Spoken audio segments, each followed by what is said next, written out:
Hello everyone, how are you? Myself Momin Zamir and welcome to our beloved channel Science School. So today we are going to study electrochemistry. Today we'll see the introduction part and definition part. Definition of electrochemistry हम लोग देखेंगे और हम लोग distinguish देखेंगे, distinguish between metallic conduction and electrolytic conduction हम लोग देखेंगे. तो पहले ये समझने से पहले सिंस ये पार्ट 2 है, अगर पार्ट 1 का वीडियो नहीं देखा है तो फॉर बेटर अंडरस्टैंडिंग आप प्लीज़ पार्ट 1 का वीडियो देखें और उसके बाद इसको कंटिन्यू करें. Okay, so part 2, let's start with the part 2 video. Electrochemistry, what is the definition. Definition of electrochemistry समझने से पहले हमको दो टर्म को समझना बहुत ज़रूरी है. वो दो टर्म कौन से हैं?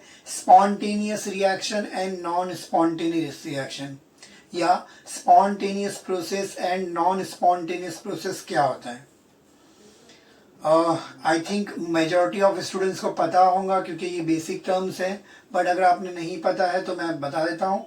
स्पॉन्टेनियस प्रोसेस, जैसे एग्जांपल हमारी डेली लाइफ में स्टूडेंट्स की एग्जांपल ले लो तो दो टाइप के स्टूडेंट्स होते हैं. कुछ बच्चे ऐसे होते हैं जिनको पढ़ाने की नीड नहीं होती है, मतलब वो खुद से पढ़ना चाहते हैं, राइट ना. खुद से पढ़ना स्टार्ट कर चाहते हैं मतलब क्या, एग्जाम्पल उनको पढ़ने के लिए आपको फोर्स नहीं करना पड़ता है.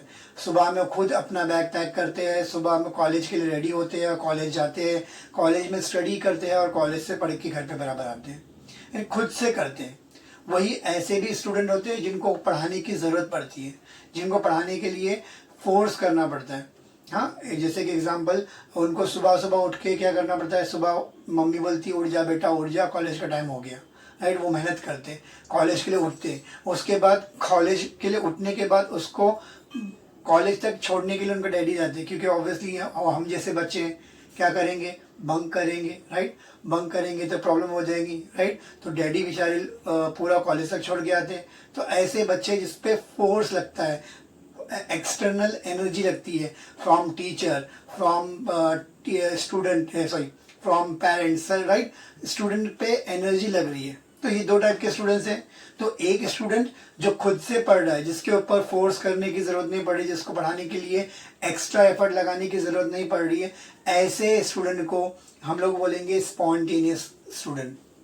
और वो स्टूडेंट जिसको पढ़ाने के लिए मुझे एक्सटर्नल एनर्जी लग रही है, जिसको पढ़ाने के लिए मैं एक्स्ट्रा एनर्जी दे रहा हूँ, उसको बोलेंगे नॉन स्पॉन्टेनियस. खुद से नहीं होता, वो खुद से पढ़ाई नहीं कर रहा, उसको पढ़ाने के लिए आपको एक्सटर्नल एनर्जी लगाना पड़ेगा. तो ऐसे को हम लोग क्या बोलेंगे, नॉन स्पॉन्टेनियस स्टूडेंट. अब प्रोसेस की बात करेंगे तो सेम है. स्पॉन्टेनियस प्रोसेस क्या होगा, ऐसा प्रोसेस जो खुद से हो जाता है. Example melting of ice. ऐसा होता है कि मेल्टिंग ऑफ आइस रखा हुआ, इसको मेल्ट करने के लिए आपको फूक मारना पड़ रहा है, ऐसा फूक मारना पड़ रहा है, ऐसा होता है क्या? नहीं, आइस रखा है वो अपने आप मेल्ट हो जाएगा. Rusting of iron. आयरन को रस्ट करवाने के लिए आप क्या करते हैं, उसके ऊपर जंग लगाते, आप उसको क्या पानी डालते बैठते हैं? नहीं, पानी के कांटेक्ट में अगर है, ऑक्सीजन के कांटेक्ट में है तो आयरन पे रस्ट लगेगा, क्योंकि उसमें ऑक्सीडेशन रिएक्शन होंगी. कैसी होती है वो इस चैप्टर में पढ़ने ही वाले हम लोग. तो rusting of iron is a good example spontaneous process. Conversion of carbon to diamond, again ये बहुत स्लो प्रोसेस है, मगर ये भी स्पॉन्टेनियस है, अपने आप होता है, राइट. अपने आप जो भी प्रोसेस आपकी डेली लाइफ में हो रही है, ऐसी रिएक्शन जिसको हम लोग को एनर्जी देने की ज़रूरत नहीं पड़ती, ऐसा प्रोसेस जिसको आपको एनर्जी देने की ज़रूरत नहीं पड़ती, वो खुद से होता है, उसको हम लोग क्या बोलते हैं, स्पॉन्टेनियस प्रोसेस या स्पॉन्टेनियस रिएक्शन. अगर आपको एनर्जी देना पड़ा, एग्जाम्पल आपने क्या करें, electrolysis of NaCl, electrolysis of water, right. अगर आप इन प्रोसेस में आपको इलेक्ट्रोलिसिस करने में आप क्या कर रहे हैं, करंट प्रोवाइड कर रहे हैं ना, ताकि NaCl ब्रेक डाउन हो, ताकि वाटर के मॉलिक्यूल ब्रेक डाउन हो और आपको हाइड्रोजन एंड ऑक्सीजन मिले.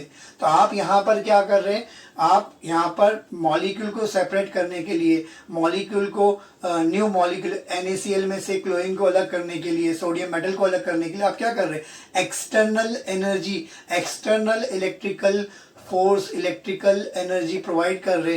तो ऐसे प्रोसेस जिसमें आपको एक्सटर्नल एनर्जी लगती है उसको बोलते हैं नॉन स्पॉन्टेनियस रिएक्शन. तो यहाँ पे पिक्चर क्लियर हुआ बेटा. कुछ मतलब दो प्रोसेस हमने पढ़ा. एक प्रोसेस जिसमें क्या होता है वो खुद से हो जाता है, और एक वो प्रोसेस जिसमें आपको एक्सटर्नल एनर्जी लगती है. अब आती है इलेक्ट्रोकेमिस्ट्री का डेफिनेशन सीखते हैं. अब यहाँ पर क्या है, इलेक्ट्रोकेमिस्ट्री है क्या, तो नाम से ही मालूम पड़ा इलेक्ट्रोकेमिस्ट्री मतलब ऐसा कुछ होगा जहाँ पे इलेक्ट्रिक करंट का भी इन्वॉल्वमेंट है और इलेक्ट्रिक केमिकल एनर्जी का भी इन्वॉल्वमेंट है।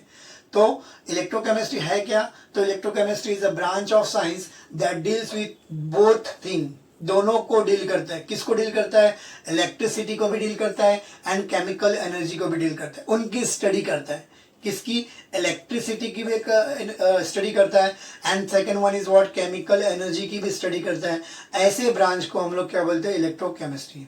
ये समझने के लिए था, बट एग्जैक्ट डेफिनेशन क्या है, तो इलेक्ट्रोकेमिस्ट्री एक्चुअली रियल में क्या है, it is a branch of what, physical chemistry that deals with the study of, जो स्टडी करता है, किसके स्टडी करता है, इलेक्ट्रिसिटी की स्टडी करता है। किसकी स्टडी करता है, इलेक्ट्रिसिटी। अब ये इलेक्ट्रिसिटी दो हो सकती है, एक वो इलेक्ट्रिसिटी जो आपको लग रही है ना, एक वो इलेक्ट्रिसिटी जो आपको लग रही है, किसके लिए, नॉन स्पॉन्टेनियस रिएक्शन करवाने के लिए। एक रिएक्शन है जो हो नहीं रही, उसको करवाने के लिए, एग्जांपल NaCl को ब्रेक डाउन करना है, पर वो ऐसे ही नहीं होने वाला। उसको आपको ब्रेक डाउन करने के लिए आप क्या करेंगे, उसको पानी में डालेंगे और क्या होगा, उसको Na+ सोडियम मेटल और क्लोरीन गैस चाहिए, तो आप करंट पास करेंगे। करंट पास करेंगे तो आयंस माइग्रेट करेंगे, तो आप करंट प्रोवाइड कर रहे हैं।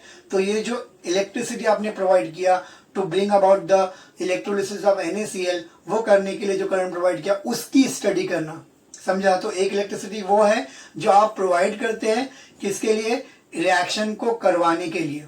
एक इलेक्ट्रिसिटी वो है जो रिक्वायर होती है रिएक्शन को, नॉन स्पॉन्टेनियस रिएक्शन को करवाने के लिए।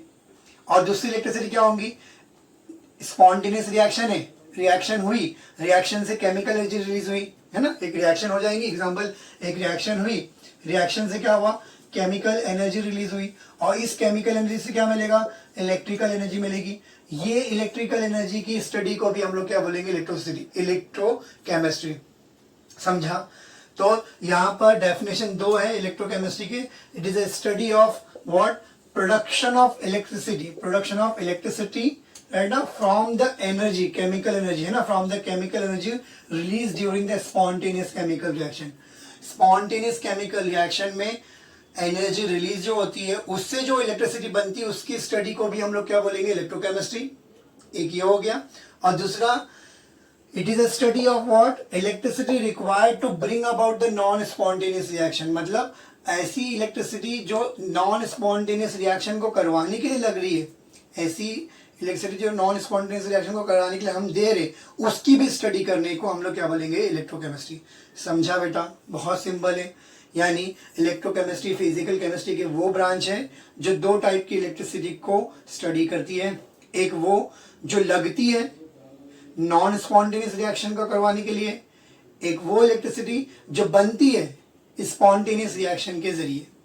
समझा हम लोग को, तो सिंपल है, डेफिनेशन बनेगा, the study it is a branch of physical chemistry that deals with the study of what, electricity which is required to bring about the non-spontaneous reaction, and second is it is a study of what, electricity which is produced from what, spontaneous chemical reaction। ये हो गया second word. Okay done, समझा। और अगर हम लोग इसको detail में समझेंगे तो it is a study of what, inter conversion of electrical and chemical energy. Simple वही चीज है कि हम लोग इस चैप्टर में, अगर आप डिटेल में जब चैप्टर पढ़ोगे तो आपको समझेगा कि हम लोग इस चैप्टर में क्या पढ़ रहे हैं, केमिकल एनर्जी से इलेक्ट्रिकल एनर्जी बनना या इलेक्ट्रिकल एनर्जी से केमिकल एनर्जी का कन्वर्जन। क्या पढ़ रहे हैं हम लोग, केमिकल एनर्जी से इलेक्ट्रिकल एनर्जी का कन्वर्जन पढ़ेंगे हम लोग, एंड इलेक्ट्रिकल एनर्जी से केमिकल एनर्जी का कन्वर्जन। यानी इसका मतलब ये दोनों कन्वर्जन की स्टडी भी हम लोग इलेक्ट्रोकेमिस्ट्री में पढ़ेंगे। एंड लास्ट वन, ये भी अलग से लिखने की जरूरत नहीं थी, मगर मैंने मेंशन किया हूं कि भाई हम लोग क्या पढ़ेंगे, it also deals with the what, study of redox reaction. ऐसी रिडॉक्स रिएक्शन जिसमें हम लोग एक्सटर्नल सर्किट लगा के रिडॉक्स रिएक्शन करवा रहे हैं, ऐसी रिएक्शन जो करवाया जा रहा है किसके जरिए, करंट के जरिए, इलेक्ट्रिकल एनर्जी या एक्सटर्नल सर्किट, करंट की जो सर्किट लगा के, इलेक्ट्रिकल करंट का सर्किट लगा के हम लोग क्या कर रहे हैं, कोई रिडॉक्स रिएक्शन कर रहे हैं। तो उस रिडॉक्स रिएक्शन की स्टडी भी किसके अंदर आएंगी, इलेक्ट्रोकेमिस्ट्री में। समझा, समझा, बहुत सिंपल है बेटा, डिटेल में हम लोग आगे बढ़ने वाले हैं। ओके, तो ये हो गया हमारा डेफिनेशन। डेफिनेशन क्या एक बार और रिपीट कर लेते। It is a study of what electricity produced, right now electricity produced from the energy which is released during the spontaneous chemical reaction, and second one is a study of the electricity which is required to bring about non spontaneous reaction. Also it deals with the interconversion of chemical energy and electrical energy. electrical energy और chemical energy में जो conversion होता है, जो conversion के during जो process होता है, जो भी चीज़ें होती है, उन पे स्टडी करने को हम लोग क्या बोलेंगे, अपना इलेक्ट्रोकेमिस्ट्री। ओके, सो समझ में आया हम लोगों? Okay, write down fast. Okay, so let's start with our next topic, that is what, electrolytic conductor and electronic conductor. ठीक है, डिस्टिंग्विश के फॉर्म में मैंने लिखा हूँ आपके सामने। डिस्टिंग्विश के फॉर्म में इसलिए लिखा हूँ ताकि आपको समझने में इजी हो, आप इजीली समझ सकें। राइट, बुक में हो सकता है कि आपको दोनों टॉपिक अलग अलग दिया हो, बट हम लोग इसको डिस्टिंग्विश के फॉर्म में पढ़ेंगे और इजी लगेगा, उसको समझने में इजी रहेगा। सेकेंडली, हो सकता है इंस्टेड ऑफ कंडक्टर वहाँ पे कंडक्शन लिखा हो। क्या लिखा हो? कंडक्शन। बट कंडक्शन अगर लिखा है तो कंडक्शन लिखा है तो सेम चीज सेम पॉइंट डिस्कस करेंगे, बट हम लोग कंडक्शन लिखा है तो प्रोसेस बोलेंगे, राइट ना। ऑब्वियसली सेम पॉइंट डिस्कशन करेंगे प्रोसेस के टर्म में, और कंडक्टर बोला है तो मेटल के टर्म में या फिर कोई मटेरियल के टर्म में हम लोग बात करेंगे कि भाई कंडक्टर, तो आपको मालूम है कंडक्टर और कंडक्शन में डिफरेंस क्या है, तो बस वही पॉइंट डिस्कस करना है। बट अगर कंडक्शन लिखा हुआ है तो आप प्रोसेस बोलेंगे, इतना ही बोलना है। अब बिफोर स्टार्टिंग द टॉपिक, हम लोग स्टार्ट करने से पहले ये समझते हैं, इसको समझने से पहले हमको समझना जरूरी है what is electrolyte and what is non electrolyte. इस टॉपिक को हम लोग चैप्टर नंबर 3 आयोनिक इक्विलिब्रियम में पढ़ेंगे, या फिर अगर मैं बोलूँ तो इसको आपने पढ़ा है 11 के अंदर इक्विलिब्रियम, केमिकल इक्विलिब्रियम चैप्टर के अंदर। ठीक है, आई थिंक आपको पता होगा, नहीं पता है तो एक बार रिवाइज करा देता हूँ आपको। इलेक्ट्रोलाइट क्या होता है? तो इलेक्ट्रोलाइट, ठीक है, इलेक्ट्रोलाइट होता क्या है? तो इलेक्ट्रोलाइट वो चीज है जिसको आप किस में डालेंगे, उसके एक्वेस सॉल्यूशन में डालेंगे। Aqueous solution, in its aqueous solution it dissociate. पहला पॉइंट क्या होना चाहिए? इट डिसोसिएट, जो क्या ब्रेक डाउन हो जाएगा, पूरा के पूरा टूट जाएगा, and conduct electricity. Conduct electricity, वो सब्सटेंस, राइट, वो सब्सटेंस जो, अगेन रिपीट करता हूं, वो सब्सटेंस जो क्या करेंगे, उसके पानी में डालेंगे, अगर पानी में यानी एक्वेस सोल्यूशन में डालेंगे तो वो क्या होगा, ब्रेक डाउन होगा, टूटेगा। किसमें? Into its ion, cation and anion में। एग्जांपल NaCl, नमक लिया मैंने, NaCl को पानी में डालेंगे तो क्या होगा, पानी में डालने के बाद वो क्या हो जाएगा, ब्रेक डाउन होगा Na+NCl- में। NH4NO3, आप इसको पानी में डालेंगे तो आपको NH4+ NO3- मिलेगा। कोई भी आप सॉल्ट ले लो, जो इलेक्ट्रोलाइट है वो पानी में डिसोसिएट होगा, और डिसोसिएट होने के बाद इलेक्ट्रिसिटी कंडक्ट करेगा। अगर वो डिसोसिएट होता है, चाहे वो कम हो या ज्यादा हो, और इलेक्ट्रिसिटी कंडक्ट करता है, तो उसको हम लोग क्या बोलेंगे, electrolyte. Example of electrolyte, NaCl, ठीक है, देन NH4NO3 हो गया, देन NH4Cl, राइट, कोई भी आप ले सकते हैं। इसको डिटेल में मैंने आपको चैप्टर नंबर 3 में आपको बताऊंगा, और 11th के चैप्टर में केमिकल इक्विलिब्रियम में पढ़ाया हूँ। ठीक है, तो नहीं भी अगर पढ़ा है अपने यूट्यूब पे मैंने अभी अपलोड नहीं किया हूँ, तो मैं आपको आयोनिक इक्विलिब्रियम जब पढ़ाऊंगा तो डिटेल में बताऊंगा कि कैसे आप जज करेंगे कि इलेक्ट्रोलाइट क्या है, और इसके 2 टाइप होते हैं, strong electrolyte and weak electrolyte. वो एग्जैक्टली क्या होता है वो भी डिटेल में बताऊंगा। ठीक है, अभी एक और चीज समझ लेते हैं। जब आप इलेक्ट्रोलाइट पढ़ लिया तो नॉन इलेक्ट्रोलाइट भी पढ़ लेते हैं। तो दूसरा टॉपिक क्या है अपना, नॉन इलेक्ट्रोलाइट क्या होता है? तो इसका वाइस वर्सा रहेगा, जो क्या करेगा, डिसोसिएट नहीं होता, which do not dissociate and do not conduct electricity, right ना। याद रखना, ये दोनों पार्ट नहीं होंगे। ऑब्वियसली डिसोसिएट ही नहीं हो रहा है तो कंडक्ट कैसे करेगा, नहीं करेगा। तो वो चीज जो डिसोसिएट नहीं होती, है ना। Example, sugar, urea, ETC, sir आप बोलेंगे शुगर सर पानी में डालने के बाद वो तो घुल जाती है। देखो बेटा, डिसॉल्व होना अलग चीज है, डिसोसिएट होना अलग चीज है। शुगर का मॉलिक्यूल को आप पानी में डालेंगे तो वो डिसॉल्व होता है, डिसोसिएट नहीं होता। NaCl डिसॉल्व भी होता है, डिसोसिएट भी होता है। डिटेल वीडियो हम लोग आयोनिक इक्विलिब्रियम में समझेंगे। यहाँ तक हमको समझ में आया। इलेक्ट्रोलाइट वो चीज जो डिसोसिएट होती है और कंडक्ट करती है करंट को, है ना। हम लोगों ने 3 इडियट देखा है। 3 इडियट में आपका रेंचो का वीडियो बोलो या फिर रेंचो का वो रैगिंग वाला वीडियो, है ना। और लास्ट में एक और लास्ट में जो है वो छोटू जो है वो करता है, राइट ना। तो दो जगह पे उसका एग्जांपल दिया है इलेक्ट्रोलाइट का, समझा हम लोग को। तो वो चीज जो इलेक्ट्रिसिटी कंडक्ट करती है उसको हम लोग क्या बोलेंगे, इलेक्ट्रोलाइट। अब आते हैं टॉपिक पे हम लोग, distinguish between electronic conductor and electrolytic conductor. तो what is electronic conductor and electrolytic conductor या मेटेलिक कंडक्टर किसको बोलेंगे? तो नाम से मालूम पड़ रहा है मेटेलिक कंडक्टर या मेटेलिक कंडक्शन क्या होगा, ऐसा कंडक्शन जो मेटल के अंदर होता है, राइट। मेटल के अंदर कंडक्शन किसकी वजह से होता है? Due to migration of electron. हमको मालूम है ना, इलेक्ट्रिसिटी कंडक्ट होती है दो तरीके से, एक due to migration of electron की वजह से और एक due to migration of ions, cation और अनायन के माइग्रेशन से भी आपकी इलेक्ट्रिसिटी कंडक्ट होती है। तो ये जो दो पार्ट है उसको दो इसमें डिवाइड किया है। अगर इलेक्ट्रॉन के वजह से आपका पहला पॉइंट वही है कि अगर आपका इलेक्ट्रिसिटी कंडक्ट होती है किसकी वजह से? Due to migration of electrons. Migration of electrons के वजह से अगर इलेक्ट्रिसिटी कंडक्ट होती है तो वो कौन सा कंडक्टर है? मेटालिक कंडक्टर है, या फिर इसको हम लोग बोलेंगे इलेक्ट्रॉनिक कंडक्टर। नाम से मालूम पड़ा, इलेक्ट्रॉनिक कंडक्टर ऐसा कंडक्टर जिसमें इलेक्ट्रॉन की वजह से इलेक्ट्रिसिटी कंडक्ट हो रही है। और सेम डेफिनेशन यहाँ पॉइंट आएगा, पॉइंट नंबर 1, कि ऐसा कंडक्टर जिसमें इलेक्ट्रिसिटी कंडक्ट हो रही है किसके वजह से? माइग्रेशन ऑफ आयंस की वजह से। Ions it could be cation और अनायन और बोथ। अगर कटायन और अनायन के माइग्रेशन की वजह से आपकी इलेक्ट्रिसिटी कंडक्ट हो रही है तो वो कंडक्टर को या वो कंडक्टेंस को हम लोग क्या बोलेंगे?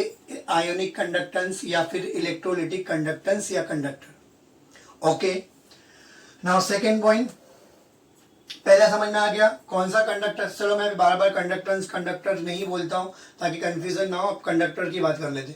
तो ऐसा कंडक्टर इसमें इलेक्ट्रॉन की वजह से अगर इलेक्ट्रिसिटी कंडक्ट हो रही है तो उसको इलेक्ट्रॉनिक कंडक्टर बोलेंगे या मेटेलिक कंडक्टर बोलेंगे, और अगर आयन की वजह से हो रही है तो उसको आयोनिक या फिर इलेक्ट्रोलाइटिक बोलेंगे। सिंपल, पहला पॉइंट क्लियर हुआ। सेकेंड पॉइंट इसमें कंडक्शन की वजह से क्या होता है? Conduction do not involve transfer of matter. मतलब क्या? एग्जाम्पल, मैंने एक मेटल लिया, एग्जाम्पल कॉपर मेटल है, राइट। कॉपर, यहाँ पे इलेक्ट्रॉन क्या कर रहे हैं? इलेक्ट्रॉन माइग्रेट कर रहे हैं। क्या कर रहे हैं? इलेक्ट्रॉन माइग्रेट कर रहे हैं। अब इलेक्ट्रॉन माइग्रेट करने की वजह से क्या होगा? मैटर का ट्रांसफर हो रहा है क्या? नहीं। मैटर इधर से उधर हो रहा है क्या? नहीं। कॉपर का वायर वहीं के वही है, कॉपर वहीं के वही है, मैटर इधर से उधर नहीं हो रहा। कौन इधर से उधर हो रहा है? माइग्रेशन किसका हो रहा है? इलेक्ट्रॉन का हो रहा है। किसका माइग्रेशन हो रहा है? इलेक्ट्रॉन। मैटर इन्वॉल्व नहीं है, मैटर का मूवमेंट, मैटर का माइग्रेशन इन्वॉल्व नहीं हो रहा है, ट्रांसफर इन्वॉल्व नहीं हो रहा है। तो वही लिखा हुआ है, it is a conductance which do not involve transfer of matter. Matter transfer नहीं होगा, बट इसमें होगा।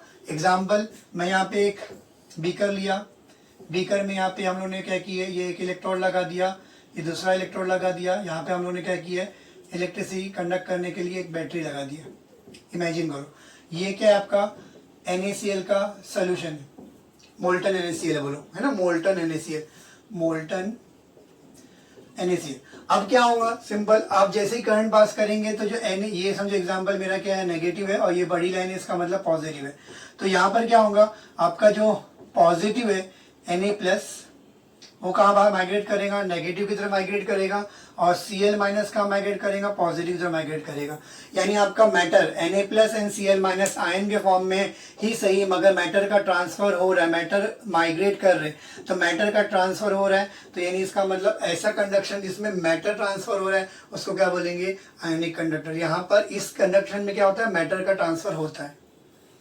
थर्ड, यहाँ पर सिंस इलेक्ट्रॉन ही माइग्रेट कर रहे हैं, कौन माइग्रेट कर रहा है? सिर्फ इलेक्ट्रॉन माइग्रेट कर रहे हैं, कुछ और माइग्रेट हो रहा है क्या? नहीं, इलेक्ट्रॉन माइग्रेट हो रहे हैं। इसका मतलब कॉपर, पहले कॉपर लिया था मैंने, कॉपर का वायर, उसमें से इलेक्ट्रिसिटी पास किया, करंट पास किया, यानी क्या पास हो रहा है? इसमें से इलेक्ट्रॉन पास हो रहे। अब इलेक्ट्रॉन पास हुआ तो इसका मतलब ऐसा है कि पहले कॉपर लिया था, 1 घंटा मैंने इलेक्ट्रॉन पास किया, अब कॉपर जाके एल्यूमिनियम बन गया, ऐसा होगा क्या? नहीं होगा, ऐसा नहीं होगा, कॉपर कॉपर ही रहेगा। इसका मतलब आपको केमिकल चेंज मिल रहा है क्या? नहीं, वहां पे कोई चेंज नहीं मिल रहा है। जो पहले था आफ्टर कंडक्शन ऑफ इलेक्ट्रिसिटी वही है लास्ट में, स्टार्ट से लास्ट तक वही हो रहा है, केमिकल चेंज नहीं होता। तो सेकंड थर्ड पॉइंट क्या लिख रहा है? It do not involve chemical change, इसमें केमिकल चेंज नहीं होता। समझा हम लोगों को? बट यहाँ पे केमिकल चेंज होता है, हाँ होता है ऑब्वियसली। मैंने यहाँ पे स्टार्ट में क्या लिया था? NaCl, जो हम लोग खाते हैं, नमक क्या है हम लोग खाते हैं ना, ये क्या है? सिंपल एक सॉल्ट है, व्हाइट कलर का सॉल्ट है। बट आप जब इसका इलेक्ट्रोलिसिस करेंगे बाद में, आफ्टर इलेक्ट्रोलिसिस आपको क्या है? व्हाइट कलर का सॉल्ट मिलेगा, खारापन का पानी, खारा पानी मिलेगा? नहीं मिलेगा। उसको जो प्रोडक्ट मिला उसको आप खा सकते, नहीं खा सकते। सोडियम मेटल, वो जो पानी में, पानी या मॉइस्चर के कांटेक्ट में आएंगे तो आग पकड़ लेता, आप उसको खाने जाएंगे तो जबान जल जाएगी, यस और नो। एंड क्लोरीन गैस, जिसको आप इनहेल करेंगे तो ऊपर चले जाएंगे, है ना, बिना free of ticket, free cost में आप सीधा ऊपर चले जाएंगे। तो क्लोरीन गैस एक डेंजरस गैस है, पॉइजनस गैस है।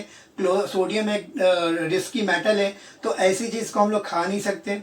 बट सोडियम क्लोराइड NaCl को हम लोग खा सकते हैं। यानी आपका केमिकल पूरा चेंज हो गया। NaCl था, अब NaCl नहीं रहा। NaCl जो है वो NaCl था, वो कन्वर्ट होकर क्या मिल रहा है आपको? Na+ मिल रहा है, NCl- मिल रहा है ना। अदर वे में बोलेंगे, ये स्ट्रॉन्ग इलेक्ट्रोलाइट का एग्जांपल, एक और वीक इलेक्ट्रोलाइट का एग्जांपल थे। CH3COOH, रिवर्सिबल रिएक्शन होगा, CH3COO- बनेगा, H+ बनेगा, तो आपको ये दो चीज मिलेगी, है ना। तो ये क्या हो रहा है? आपका जो इलेक्ट्रोलाइट है वो क्या हो रहा है? आपका चेंज हो रहा है, उसका केमिकल चेंज हो रहा है, केमिकल चेंज अकर हो रहा है। अंडरस्टूड? चौथा पॉइंट देखते हैं हम लोग।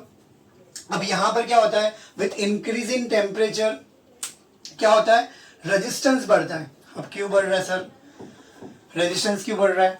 सिंपल एग्जांपल, स्कूल के छूटने का टाइम हो गया, स्कूल से निकलने की छोटी सी एक पतली गली है, समझो, स्कूल या कॉलेज से निकलने का टाइम हो गया, और स्कूल कॉलेज से निकलने की बहुत पतली सी गली अगर बनाए, आउटडोर बहुत छोटा है, अगर बड़ा नहीं रहेगा तो क्या होगा? जैसे स्कूल की बेल बजेगी, बच्चे एकदम रश करके भागेंगे, और रश करके भागेंगे। अगर आप स्लोली, टीचर खड़ा है, टीचर एक एक करके छोड़ेगा, तो वहां पे कोई रश नहीं होगा, वहां पे कोई पैनिक नहीं होगा, वहां पे कोई ट्रैफिक जाम नहीं होगा। बट अगर कोई टीचर ने इन्वॉल्वमेंट नहीं दिखाया, सिंपल बेल बज गई, बच्चे रश करके भाग रहे, तो रश करके भागेंगे तो क्या होगा? वहां पे जो जगह है बहुत छोटी सी गेट है, वो जो गेट में वहां पे क्या होगा? ट्रैफिक होगा, रेजिस्टेंस क्रिएट होगा, वहां पे ट्रैफिक क्रिएट होगा, और उसके वजह से मूवमेंट जो है और जितना फास्ट होना चाहिए उससे और कम हो जाएगा। यस और नो? हाँ या ना? वही कहानी यहाँ पर है। हम लोग we are talking about the electron, electron के कंडक्शन की बात कर रहे हैं ना। तो एक पर्टिकुलर एरिया के अंदर, क्योंकि हम लोग की जो रेजिस्टिविटी होती है वो क्या होती है?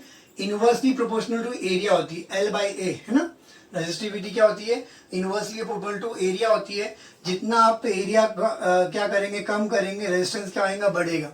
कितना एरिया कम करेंगे उतना रेजिस्टेंस बढ़ेगा। तो यहाँ पर क्या होता है, या दूसरे वे में बोलेंगे तो यहाँ पे क्या होता है कि एरिया तो उतना ही, समझो एग्जाम्पल ये इतना एरिया है, पर पहले क्या था, समझो एग्जाम्पल 100 इलेक्ट्रॉन को जाने का था, तो 100 इलेक्ट्रॉन स्मूथली जा रहे थे, है ना।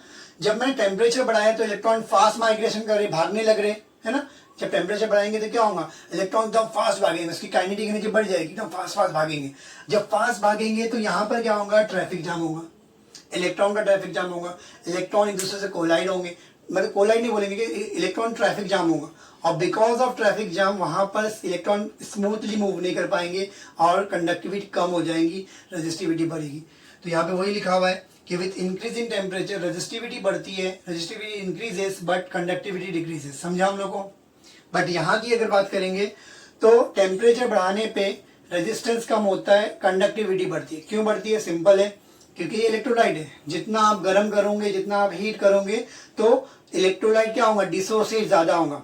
समझो एग्जांपल है कि वीक इलेक्ट्रोलाइट लिया मैंने, एसिडिक एसिड, उसका डिसोसिएशन कम था, बट जैसे ही हम लोग क्या करेंगे, उसमें हीट करेंगे तो जो सेपरेट होने की पॉसिबिलिटी है ना वो ज़्यादा बढ़ जाएंगी, यानी आयंस ज़्यादा बनेंगे, और जितने ज़्यादा आयंस बनेंगे उतने ज़्यादा आयंस माइग्रेट करेंगे, जितनी ज़्यादा आयंस माइग्रेट करेंगे उतनी कंडक्टिविटी बढ़ेगी। तो सिंपल है, जितना माइग्रेशन इलेक्ट्रॉन आयंस का ज़्यादा होगा उतनी कंडक्टिविटी बढ़ती है।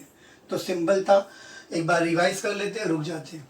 तो यहाँ पर पहला क्या है, सिंपल है, पहला पॉइंट क्या है हमारा, वो कंडक्टर जिसके अंदर इलेक्ट्रिसिटी इलेक्ट्रॉन की जैसे कंडक्टिविटी कंडक्ट होती है उसको बोलेंगे इलेक्ट्रॉनिक कंडक्टर, और वो कंडक्टर जिसमें आयंस की वजह से होती है इलेक्ट्रिसिटी कंडक्ट उसको बोलेंगे आयनिक कंडक्टर या फिर अपना इलेक्ट्रोलाइटिक कंडक्टर।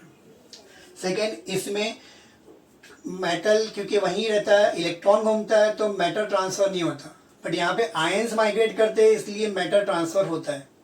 थर्ड, क्योंकि यहाँ पर मेटल कहीं जा नहीं रहा है, मेटल में चेंज नहीं आता है, खाली इलेक्ट्रॉन का माइग्रेशन हो रहा है इसलिए कोई चेंज नहीं आता, बट यहाँ पे आयंस इधर से उधर होते हैं, रेस्पेक्टिव इलेक्ट्रोड की तरफ जाते हैं, तो इसलिए इसकी वजह से क्या होता है, जो कंपाउंड है, जो इलेक्ट्रोलाइट है वो क्या हो जाता है, टूट जाता है और दूसरे डिफरेंट कंपाउंड बन जाते हैं, या फिर दूसरे वे में बोलेंगे कि उसका केमिकल चेंज होता है।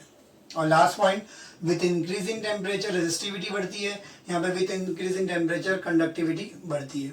ओके, तो यहाँ पे आज हमने दो टॉपिक किया, व्हाट इज इलेक्ट्रोकेमिस्ट्री डेफिनेशन देखा, और इंट्रोडक्शन पार्ट पूरा देखा कि क्यों एग्जैक्टली होती क्या है इलेक्ट्रोकेमिस्ट्री, हम लोग अच्छे से समझे। और सेकंड, हमने डिस्टिंग्विश देखा मेटेलिक कंडक्शन का और मेटेलिक कंडक्शन का और इलेक्ट्रोलिटिक कंडक्शन का, इसका डिस्टिंग्विश देखा, यानी दो टॉपिक भी कवर कर लिया हम लोग ने। So here will stop. अगर कोई डाउट है you can ask me in comment box. Okay, so अगर आपने मेरा पहले के वीडियोस नहीं देखे तो वो वीडियो देखें, अगर आपने मेरा चैनल सब्सक्राइब नहीं है तो please subscribe my channel and share my video. Thank you so much.